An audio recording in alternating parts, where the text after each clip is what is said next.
Helo, Rosie ydw i, a dwi'n therapydd drama a therapydd celf amgylcheddol.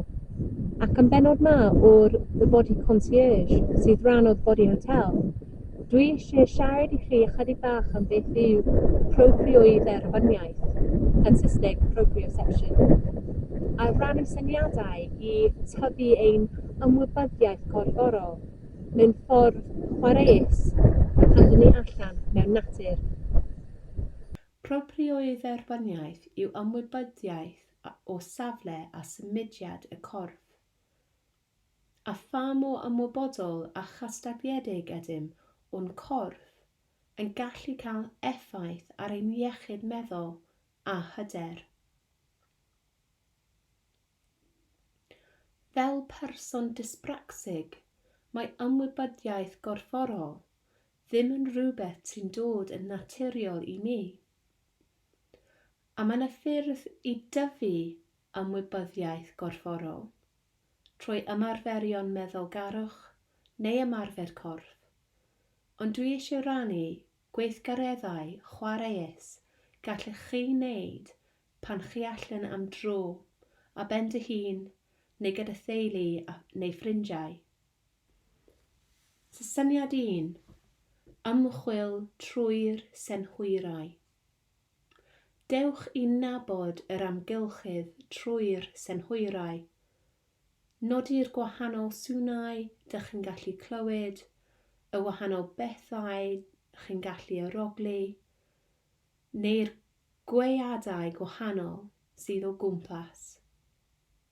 Gêm i chwarae i ffindio ysgogiadau senhwyraidd gwahanol. Syniad 2. Oes na llwybr sy'n fwy heriol allwch chi cymryd? Un sy'n golygu mae angen symud eich corff yn wahanol. Oes angen dringo dros neu gropian o dan? Gêm i chwarae i ffindio cwrwsrwystrau naturiol all y holl deulu cwblhau. Syniad 3. Ymchwilio trwy'r corff. Oes modd ymchwilio trwy rannau arall o'r corff? Beth am gerdded drwy noeth ar wahanol arwynebau?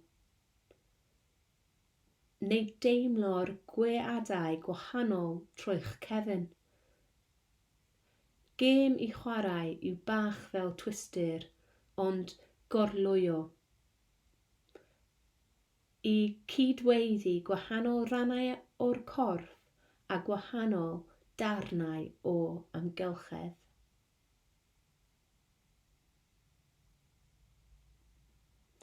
Y gwella mae'n ymwybyddiaeth gorfforol, y mwy dealltwriaeth y gallwn ei cael a beth sy'n effeithio ein system nerfol. Mantais ychwanegol o fod mewn llefydd naturiol yw'r effaith gadarnhaol mae'n cael ar ein system nerfol.